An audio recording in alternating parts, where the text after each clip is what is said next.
राष्ट्रीय युवा दिनानिमित्त येत्या 16 तारखेपर्यंत राज्याच्या जिल्ह्यांमध्ये विविध कार्यक्रमांचे आयोजन करण्यात येत आहे।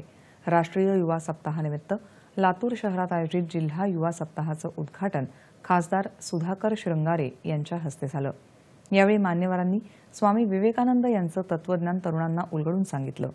युवा सप्ताहात युवकांना पथनाट्यातून वाहतुकीचे नियम समजावून सांगण्यात आले।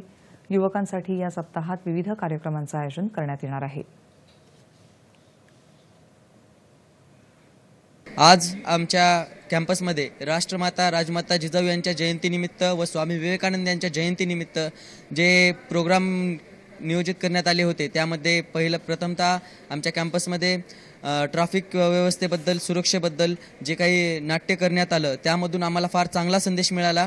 कारण आजकालच्या चालू घडीत युवा जे आहेत ते ट्रॅफिकच्या नियमांचं पालन करत नाहीत, त्यापासून आपल्याला काही परिणाम भोगावे लागतात। याचं नाट्य आम्हाला करून दाखवलं, त्यामुळे आम्हाला प्रेरणा मिळाली की आपलं वर्ष 18 वर्ष झाल्याशिवाय आपण गाडी चालवू नये किंवा ट्रॅफिक नियमांचं आपण उल्लंघन कधीही करू नये। त्यानंतर आमच्या कॅम्पसमध्ये अजून वक्तृत्व स्पर्धा झाली, पुन्हा नंतर अजून ब्लड डोनेशनचा कॅम्प ठेवण्यात आला।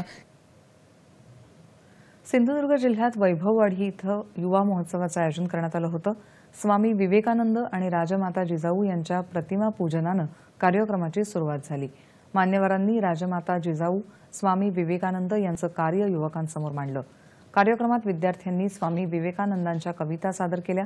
या कार्यक्रमाला तहसीलदार दीप्ती देसाई उपस्थित होत्या।